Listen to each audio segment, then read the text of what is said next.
Support for this podcast comes from the law firm of Davis Malm. Whether you're a developer, property owner, manager, or commercial tenant, their real estate attorneys know the lay of the land, not just the law. Learn more at davismalm.com. WBUR Podcasts, Boston.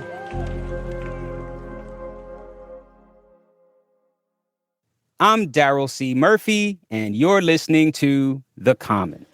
So, welcome to the Heritage Club. This is the sales floor. This is where you enter in and you can check out the menus or speak with a bartender. We call them flight attendants here since they help you get on and off your flight safely. Yeah. So that's kind of the vibe we're going for. That's Nikki John, CEO and founder of the Heritage Club in Charlestown. It's Boston's first Black woman-owned recreational dispensary. Massachusetts legalized recreational cannabis in 2016. According to the state, as of mid-March of this year, the industry here has grossed nearly $6 billion, with hundreds of retailers licensed to operate in the state, and that includes here in Boston. So as part of our field guide to Boston, where we aim to help folks better connect with the communities in our region, and as the unofficial cannabis holiday 420 approaches, we decided to visit the Heritage Club to talk to Nikki about her experience in the cannabis industry and to show us how to make a purchase. How'd you get into cannabis? So, one thing you'll hear is that my mom influenced me. She suggested that I open a dispensary. And I thought Wait. Your mom Yes. influenced you to open a dispensary. Tell us about that. Yeah, so she knew that I liked social justice work, and she also thought I smoked a lot of weed in high school. I did smoke weed in high school, just not as much as she thought. But I was like, okay, let me look into this. And as soon as I realized that the effects of the war on drugs were, not only is it still kind of going on today, but the impacts that were had were so deep, and that this new industry didn't include people that looked like me, I was like, well, that's enough why for me to have the drive to complete it. And that made me look into how to get started. So the city of Boston had their equity program, and then the state had a social equity program as well. Mm-hmm. And I looked both of those up. And those are programs that are designed to kind of address the harms of the war on drugs, which incarcerated a lot of Black and brown folks during that time. Exactly. And so I looked that up, and so there were a few ways you could qualify, and it turned out that I qualified, which was really exciting. And I said to my mom, okay, this is the sign, I'm doing it. Mm-hmm. And the first step is finding a location. You have to have a location to apply. And I had come from 12 years of real estate, so I thought this will be easy, finding a location. So in 2019, I opened up an LLC. I didn't find a location till 2020. And that's when I really got started. But it took a little bit of time to get to that point. So that's where it all began, and that the rest is history. Well, it sounds like it actually all began in high school. I mean, tell us about your interest in smoking weed, Yeah, well, so I grew up in a Rastafarian family, and for me, there was no stigma around cannabis. It wasn't weed, it wasn't marijuana, it was herb. So perhaps that would explain why your mom was encouraging you to get into the business. Exactly. And she knows I love business, but I was like, weed, wow, this is different. My goal was to create representation and to inspire anybody else who didn't have kind of something to look at. Once you know somebody else can do it, you're like, well, I can do it, right? Yeah. So I didn't have that right away, but as soon as I found other women in the space, other people of color in the space, Kobe Evans from Pure Oasis, I was like, okay, if they can do it, I'm going to pick their brain, and then hopefully I can also do it. You are the first Black woman to have a recreational dispensary in Boston. I mean, what has that been like for you? It's so cool. It's been so cool when people come in and they're like, are you the owner? I was like, yeah. But for me, it's I just work here. But they're like, well, I know your story. And they're like, I'm trying to do something too. So it's been super rewarding and exciting and important. I feel like that helps me stick it out during the rough patches. I think if you talk to anybody in this space, they'll tell you how challenging it's been. The industry is constantly changing. Yeah. The rules are changing. The players are changing. Everything's changing. And just from the business aspect, I mean, being a business here in Massachusetts, is the industry doing well right now? I would say the industry is not doing well. There are a ton of manufacturers, a ton of growers, and there's a lot of extra product in the market. I think that is changing the pricing. Not that that's a bad thing. It's just that in order for everyone to really flourish as they thought they would when they got into the space and started investing in the space, it would be better if there were fewer licensees. There are just a lot of stores really close together, you'll see in some areas. And in some places, some towns have had very strong limits. So there might be only 1 or 2 shops. And that was based off of liquor licensing. So for liquor stores is where they got that minimum number. I don't know how that's going to change, but that's where we are right now, where there is just a lot of product out there. What would you like to see done better? At the state level, I think one thing that people didn't realize about the equity program is that you have expedited review. It's supposed to kind of help you get through the process more quickly. It turns out it only applies to them reviewing like the paper part of your application. It didn't apply to building inspections and things like that, which really could slow you down multiple months. And every month that you're waiting, you're paying your rent. So I think that's one thing that absolutely needs to change. The second thing is having a location before you apply. A lot of people have to pay holding costs for over a year before they even get to the starting line of applying with the state. And they were charging green tax. Green tax is just this idea that if you're in cannabis, it's not just the regular price. Say if you're a regular business, they charge you $2,000. If you're in cannabis, it's $6,000. So you're paying that, and you're paying that while you're waiting to find out if you'll ever be able to open. So there are people in this process who are still working their way through. And speaking of which, your journey, being a Black woman in this space, that's something, right? Because Black folks, don't always have access to capital like that. Like, how did you make it happen? So networking was really important. It was very difficult. You have to be willing to have tough conversations, explain to people why you are using the valuation that you are, how you're going to pay back, what's the return for them, why this is a good investment. And so when this industry was booming, I think that was a very easy thing for a lot of people to see into. Whereas like right now, where the state of the market is, a lot of people are struggling with that. How would you describe the cannabis community here? Everybody's very welcoming. I would say the cannabis community is very, very relaxed. There's some really cool groups.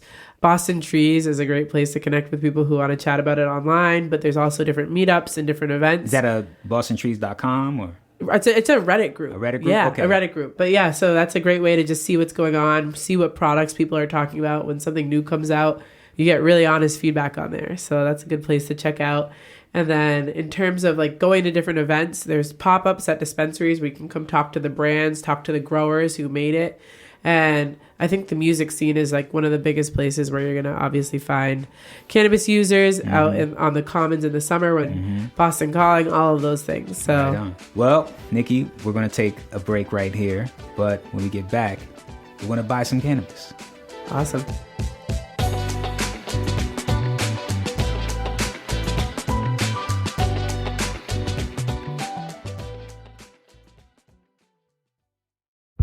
Did you kill Marlene Johnson? I think you're one of the first people to have actually asked.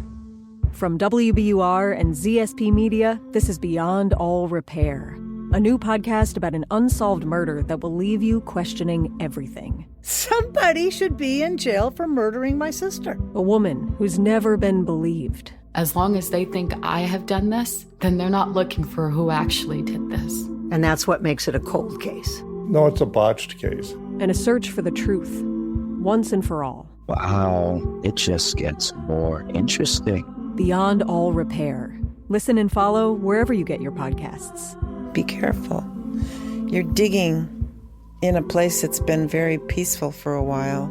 Do it anyway. Dig.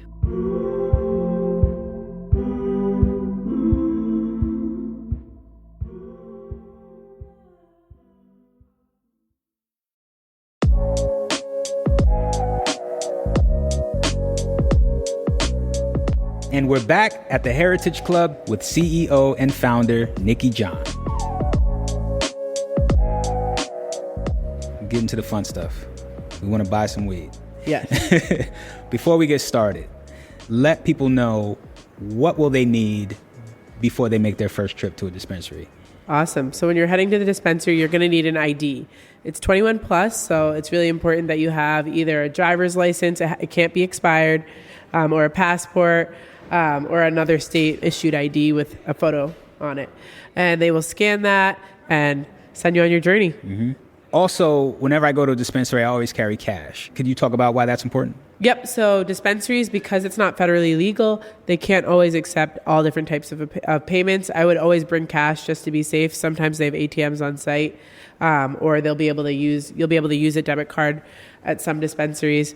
And some even have credit. We don't have credit here, but yeah, you can use a debit card or cash. Okay.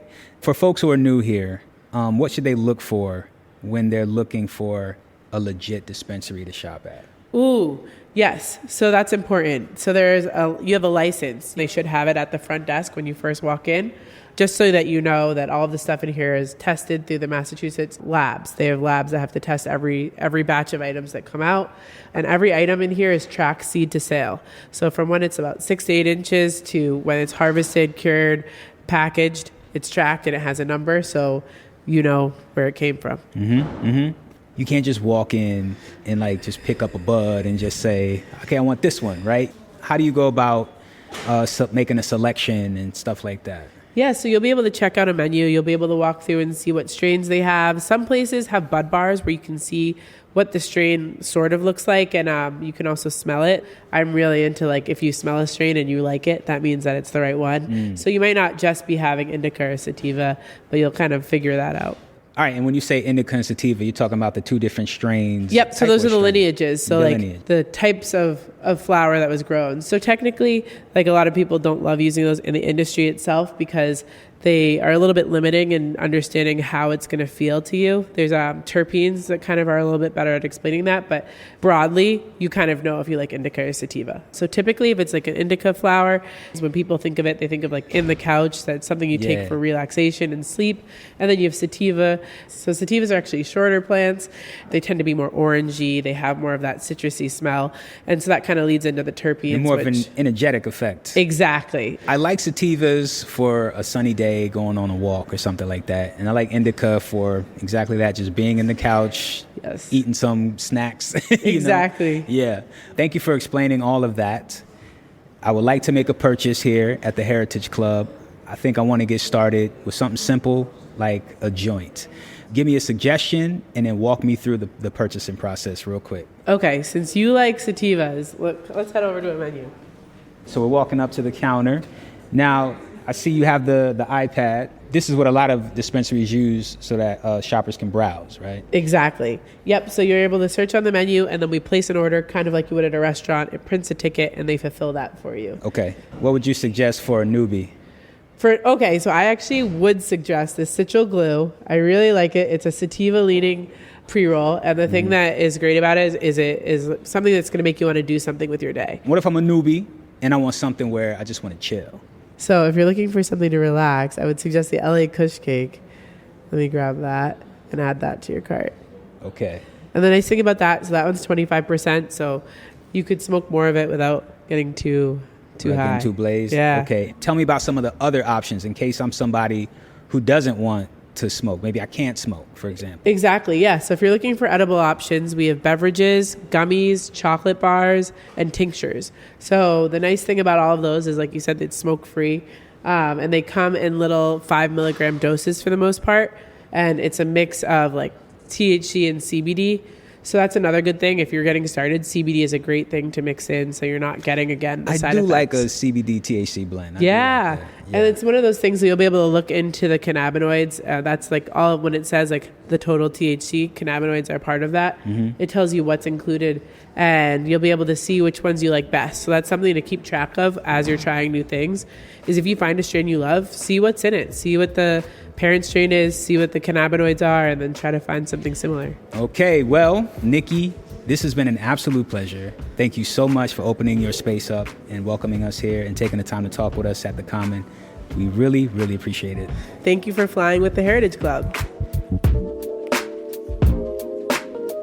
That's Nikki John, CEO and founder of the Heritage Club in Charlestown.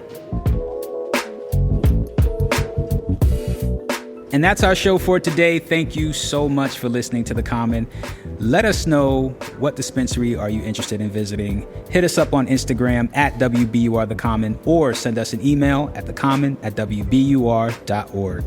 And now, it is that time for me to let you know that The Common is produced by Caitlin Harrop and Franny Monahan with help from CCU. It's mixed by Emily Jankowski, Matt Reed, and Paul Vaikis, and it's edited by Samantha Joshi and Ben Brock Johnson. And our theme music is Me from Hisu.